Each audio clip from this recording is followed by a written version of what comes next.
Next time గుడికి వెళ్ళినప్పుడు ఈ విషయం గుర్తుపెట్టుకొని ధర్మానికి ఆధారమైన పూజారికి హారతి పళ్ళెంలో దక్షిణ ఇవ్వండి. హుండీలో వేసి గవర్నమెంట్కి ట్యాక్స్ కట్టకండి.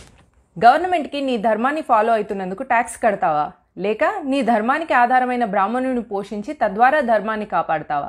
మస్జిద్కి చర్చికి లేని ఎండోమెంట్ హిందూ దేవాలయాలకు 1925లో మొదలైంది. బ్రిటిష్ మిషనరీ ఈ రూల్ని అప్పటి మద్రాస్ ప్రెసిడెన్సీ అయిన మొత్తం దక్షిణ భారతదేశం మీద అమలు చేసింది దౌర్జన్యంగా.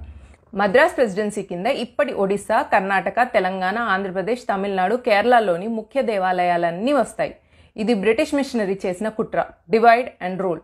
బ్రాహ్మణులు ఆర్యులని, దళితులు మూలవాసులని అబద్ధపు కాన్సెప్ట్ తీసుకొచ్చి అప్పటికే గురుకులాలను నాశనం చేసి మెల్లగా బ్రాహ్మణులను బూచిగా చూపించి వారిని ఆర్థికంగా దెబ్బ కొట్టడం కోసం 1925లో ఎండోమెంట్ యాక్ట్ అని పెట్టారు బ్రిటిష్. ఇంకా దారుణం ఏంటంటే బ్రిటిష్ మిషనరీ మతం 1947లో భారత్ని వదిలి వెళ్ళిపోయింది. 1947 నుండి మార్క్సిస్ట్ దాడి మొదలైంది. కమ్యూనిస్టులకు ఇస్లాం, బ్రిటిష్, హిందువులపైన చేసిన దాడులు, ఆకృత్యాలు సమంజసంగానే కనిపిస్తాయి. అందుకే 1951లో ఉడుపిలోని షిరూర్ మఠ్లోని కొన్ని ముఖ్య ఆలయాలను ప్రభుత్వం 1927 ఎండోమెంట్ యాక్ట్ కింద స్వాధీనం చేసుకుంది. 1927 అంటే స్వాతంత్రం రాకముందు బ్రిటిష్ మిషనరీ భారతీయ హిందువుల దేవాలయాల మీద లూటీ చేయడం కోసం అమలు చేసిన వాటిని 1947 తర్వాత కమ్యూనిస్టు అండతో గద్దె ఎక్కిన కాంగ్రెస్ ఎలా సపోర్ట్ చేసిందో చూడండి. అంటే హిందువులకు వాళ్ళ ఆలయాల ఆదాయాన్ని, వారి ధర్మాన్ని వారు స్వతంత్రంగా చూసుకునే ఫండమెంటల్ రైట్ నుండి దూరం చేసింది ఈ కమ్యూనిస్ట్ కాంగ్రెస్ పార్టీ. తోడు దొంగలై హిందువుల ధర్మరక్షణ కోసం చేసే దాన ధర్మాలను దొబ్బి తింటూ ఉన్నారు. అప్పుడే Kesavananda Bharati case versus Kerala state. ఇది హిందువుల ఫండమెంటల్ రైట్ని కాపాడిన లాంగెస్ట్ కేసు. ఈ కేసులో సుప్రీంకోర్టు ఇచ్చిన జడ్జిమెంట్ చారిత్రాత్మకమైంది. మళ్ళీ 2012లో స్వామి దయానంద సరస్వతి గుళ్లను ఎండోమెంట్ నుండి తప్పించేందుకు ప్రయత్నం చేశారు. ధర్మాన్ని, దేశాన్ని కాపాడే బాధ్యత స్వామీజీలదైనా మనది కాదా? మన ఫండమెంటల్ రైట్స్ని, మన గుళ్ళని హిందువుగా ఉండటానికి స్వాతంత్ర్యాన్ని కూడా స్వామీజీలే పోరాడి తీసుకొస్తారా? మరి మనం తిన్నామా, పడుకున్నామా, తెల్లారిందా లేదా అని చూసుకుందాం. దేవాదాయ ధర్మాదాయ శాఖ ప్రభుత్వ ఆధీనంలో ఉండటం వలన వచ్చే నష్టం కేవలం డబ్బు మాత్రమే కాదు. ప్రభుత్వం కన్ను దేవాదాయ ధర్మాదాయ భూముల మీద కూడా పడుతుంది.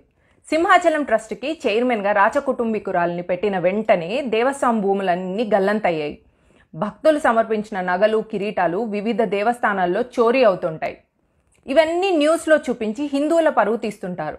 ఇలా చేసే హక్కు ఈ సెక్యులర్ ప్రభుత్వాలకు ఎవరిచ్చారు? చర్చిలో, మస్జిద్లో జరిగే గూడు పుటానీలు బయటకి పొక్కకుండా చూసుకునే స్వాతంత్రం మాత్రం వాళ్ళకుంది. చర్చ్ ఆదాయాన్ని బీద క్రిస్టియన్కి ఇచ్చి వారి మతాన్ని వారు కాపాడుకుంటున్నారు. మస్జిద్ ఆదాయాన్ని బీద ముస్లిమ్స్కి ఇచ్చి వారి మతాన్ని వారు కాపాడుకుంటున్నారు. అదే హిందూ దేవాలయ ఆదాయాన్ని మాత్రం రోడ్లు వేయటానికి, హాస్పిటళ్ళు కట్టడానికి వాడతారు.